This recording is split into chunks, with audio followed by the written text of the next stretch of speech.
Na zona sudoeste da Grande São Paulo, onde rios recortam a paisagem e moldam o território, está Embu-Guaçu, ou Cobra Grande, em Tupi. O município é formado pelo assédio pelo distrito de Cipó-Guaçu, com uma população de aproximadamente 67 mil pessoas e extensão territorial de 155.641 quilômetros quadrados. Muito antes de receber o atual nome, a região era conhecida como Ilha de Itararé, devido à abundância de rios. Foi ali no final do século XIX que um pequeno povoado começou a surgir. Emília Pires de Moraes Pedroso, filha de José Manuel de Moraes, o capitão Moraes, chegou com o marido, José Pires de Albuquerque. Fascinada pela beleza da área herdada do pai, ela decidiu permanecer no local. Próximo ao rio Santa Rita, o casal ergueu a primeira casa de Embu-Guaçu, construída em taipa com mão de obra escravizada. E aí, os descendentes dela é que tá naquela primeira sala que eu te mostrei. Vamos lá. Ó, a casa aqui, ó, ela sem transformação. Ela não tá para adaptação. Ela é simples assim.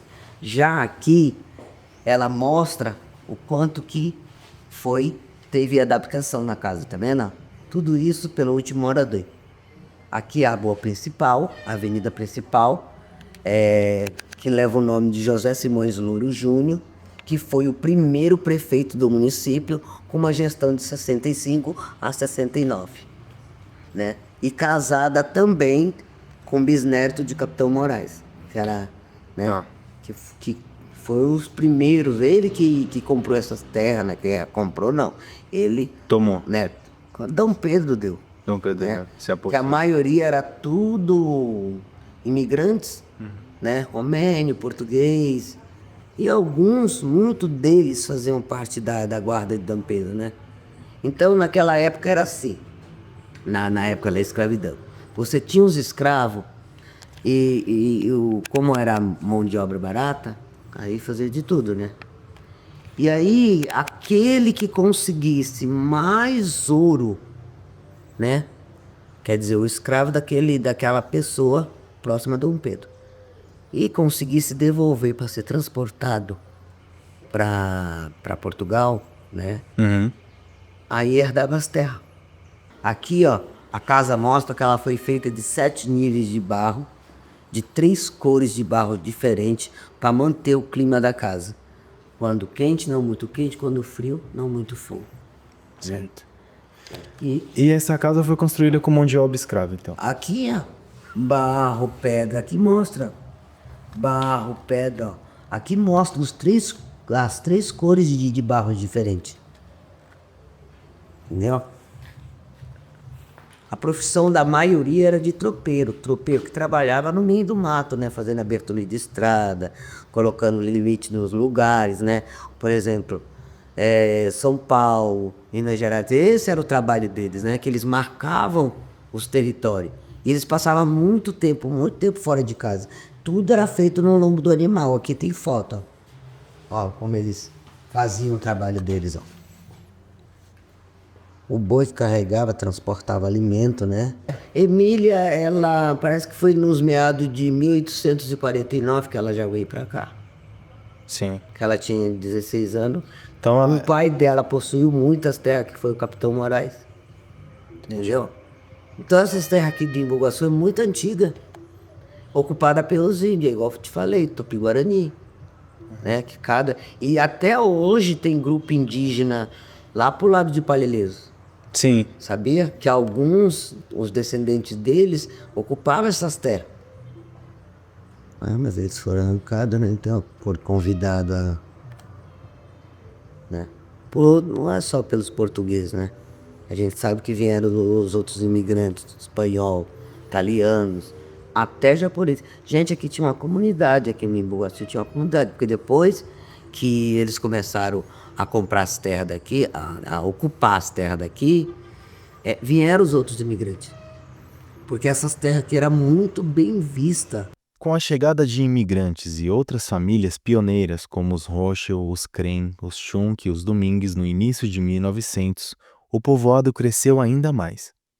Aliado a esse crescimento, diversas indústrias começaram a surgir na região, como a primeira indústria de mandioca, construída por José Pires de Albuquerque em 1920, e mais tarde, no início dos anos 60, a Indústria Química Paulista S.A., cujo fundador era Abraão Svartman, ex-morador da primeira casa de Embu Guaçu. Sou nascido em Montevidéu, Uruguai, naturalizado brasileiro há, sei lá quantos anos já, tá? Sou engenheiro agrônomo, formado aqui em Espírito Santo do Pinhal, junto com minha esposa, e sou filho de Abrão e Gladys, ex-proprietários aqui da área, tá? O terreno aqui da minha casa foi meu pai que deu para mim em vida. O meu pai, melhor dizendo, é da Romênia. Ele saiu de lá com 7 anos de idade, fugindo da guerra com a família. Desembarcou no Uruguai, Montevidéu. Lá conheceu minha mãe, que é uruguaia. Se conheceram, casaram. Eu nasci no ano de 50 e com 5 anos nós viemos morar aqui no Brasil. Passado algum tempo, meu pai entrou como sócio da empresa Pau Queima, a fábrica era da Vila Carrão, tá? E numa oportunidade meu pai precisou viajar para a Europa atrás de matéria-prima para a indústria, que era de fosfatos, né, praticamente. E enquanto ele estava na Europa, a minha mãe, já trabalhando na empresa também, encontrou a área que é a venda. E ela nem esperou meu pai chegar. Ela pegou e fez negócio. Quando meu pai chegou aqui em São Paulo, ele falou: mulher, o que você fez? Bom, resultado. Como a Vila Carrão, a fábrica, estava instalada, eu cheguei a conhecer, inclusive, a área praticamente central, urbana, e já ficava fora, né? Então ele transferiu a fábrica de lá para cá. Porque aqui antes era uma fábrica de tecelagem de rami, que é aquele tipo de estopa, né? de saco de estopa. Tá? E aí transformou, modificou um pouco a estrutura e começou a trabalhar aqui no mesmo ramo. Depois de algum tempo, parou de mexer com essa área, transformou em fábrica de fertilizante. Se apaixonou pelo lugar e já fechou negócio, porque ele era muito viajado. Ele era um empresário de São Paulo, lá pro lado da Vila Carrão. Mas quando ele descobriu isso aqui, nossa, ele, né, terminou com a sociedade que ele tinha lá em São Paulo e já veio montar a empresa dele aqui. Que aqui do lado aqui vocês vão ver tudo. Era a empresa dele. Certo. Empregou muita gente. Em 1927, deu-se início às desafiadoras obras de construção da ferrovia da Estrada de Ferro Sorocabana, com o ramal Mairinque-Santos, que desceria a Serra do Mar, cruzando Embu Guaçu, onde chegou por volta de 1929. A obra facilitaria o transporte de mercadorias e de passageiros, além de alavancar o crescimento do até então distrito de Itapecerica da Serra, rumo à sua emancipação política-administrativa em 1964. Era assim, tudo que as pessoas, moradores daqui de Iguaçu fossem fazer, ou a hora tinha que ir para Itapecerica, né, para os cartórios de lá, ou para Santo Amaro. Porque, como eu te falei, eles herdou terras daqui tudinho, até Santo Amaro, Sorocaba. Sorocaba era um lugar de troca, era feira de troca. Como aquele trem que vocês também vão ver lá na frente, era um trem que ia daqui até Mairique e Sorocaba. É, ali é Mairique Santos, né? Exatamente, porque eles tinham pressa de levar as coisas para o Porto de Santos. A Estrada de Ferro Sorocabana existe há 150 anos. quando o empresário Luiz Mateus Mailaschi anunciou sua inauguração, em 1875, na cidade de Sorocaba. A estrada foi construída para ligar inicialmente a cidade de São Paulo até a Real Fábrica de Ferro de São João de Ipanema, atual Iperó, e fomentar a economia do algodão à época.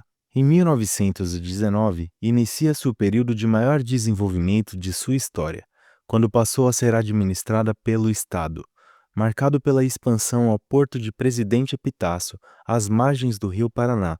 E em 1937 finaliza a ligação de Mairinque a Santos, uma das maiores obras da engenharia ferroviária nacional e responsável por quebrar o monopólio da São Paulo Highway, primeira ferrovia do estado, no acesso ao porto. A estrada, então, se tornou uma das obras ferroviárias mais reportadas por livros no Brasil, sendo responsável pelo grande desenvolvimento do próprio estado de São Paulo, visto que facilitou o transporte de mercadorias ao litoral, como o café. E a cidade de Embu Guaçu não ficou fora dessa onda de desenvolvimento. A estação de Embu Guaçu teve a sua construção iniciada em 1927 e foi inaugurada em 1934, ainda com o nome Embu Guaçu, que foi aportuguesado mais tarde. Na mesma década, Embu Guaçu foi elevada à condição de vila, quando Benedito Rothschild de Moraes inaugurou a primeira casa comercial. Neste momento, teve início o transporte de passageiros pelo modal ferroviário até a cidade de Santos. Tinha ferrovia, já tinha o trem de passageiros também pela Sorocabana. Inclusive eu, minha irmã e minha mãe fizemos uma viagem de ida e volta até Santos. Fomos de manhã cedo e retornamos à tarde. Quando retornamos, minha mãe precisou acender um cigarro, ela não fumava, para espantar os pernilongos, e que era um enxame de mosquito. Era pernilongo ou era outro tipo de mosquito? Só sei que era tremenda a quantidade de mosquito que subindo a serra. E é um passeio maravilhoso. Se pudesse voltar, pelo menos uma ida e uma volta para o litoral, por essa estrada aqui, ia ser uma beleza. Muita gente, inclusive, teve uma época que muitos, acho que o próprio Daniel, o irmão dele, José Carlos, os pais moravam em Santos e eles vinham uma vez ou duas vezes por semana, não lembro mais qual o tempo, eles vinham de Santos para Embu Guaçu para passar 20 semanas, sei lá, alguma coisa do tipo. Eu andava muito de trem, fui passageiro aqui também. Né, já fazia aqui de Embu Guaçu a Santos. Certo. E você tem uma memória afetiva, uma história? Ah, com certeza, né? Era foi uma experiência única, né? Usei muito para trabalho, para diversão também. Era o transporte mais fácil que a gente ia para estar indo pro litoral, curtir na praia e tal. E com certeza, com muita lembrança boa daquela época. Época majestosa que acho que só o trem podia oferecer na época. E até hoje, se existisse, seria, pelo menos, felizmente, não temos mais. E demorava mais tempo do que de Para o trajeto, com certeza. Era, que eu me recordo, 4 horas de viagem, né? Aqui até a Estação de Santos, lá na Ana Rosa. E com certeza era mais demorado do que de carro. Porém, a viagem era fantástica, né? Como ela... Na verdade, eu tenho comigo que o prazer da viagem era mais satisfatório do que ir pra praia, né? Como jovens, lógico, a praia era o ápice, né? Mas a viagem daqui pra lá de trem era, nossa Deus. E era mais barato também, com certeza, era mais barato, né? Sei se fiz a saída de carro, de ônibus, era a condição mais barata, eu fui tiro lá. A história da cidade de Embu Guaçu caminha lado a lado com a das ferrovias em São Paulo, e em última instância no Brasil como um todo. Foi no século XX que o local cresceu de vila a distrito e depois se tornou município, com independência administrativa. No mesmo período, a malha ferroviária do Brasil cresceu e foi elevada ao grau de transporte interno de passageiros e de cargas. Mas o rumo dessas duas histórias se separa no fim do século. Enquanto o município continua existindo com vigor, a malha ferroviária do Brasil retrocede no tempo.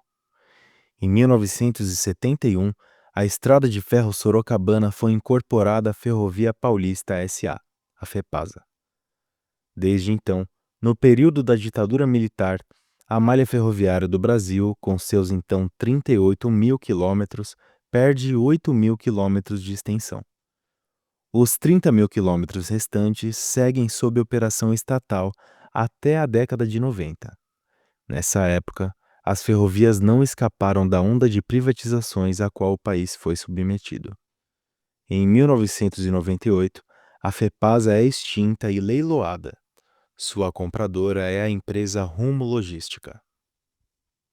No caso das ferrovias brasileiras, o que foi grande motivo, na verdade, foi a necessidade de acabar com déficits do caixa do governo, entendeu? O governo alegava ter prejuízos na manutenção desses serviços e, com isso, então, resolveu passar isso tudo para a iniciativa privada. Várias coisas, telefonia. Em 1999, a Estrada de Ferro Sorocabana parou de transportar pessoas. Desde então, seguindo o fluxo da malha ferroviária nacional, o ramal opera apenas como rota de commodities. Cerca de 75% da produção de transporte ferroviário no país é minério de ferro. Depois, de 10 a 12% são soja. Atualmente, os trens cortam o Brasil para levar bens primários a navios para serem exportados a outros países. Então, a gente não tem transporte ferroviário interno de cargas e também não tem transporte de passageiros interno de cargas.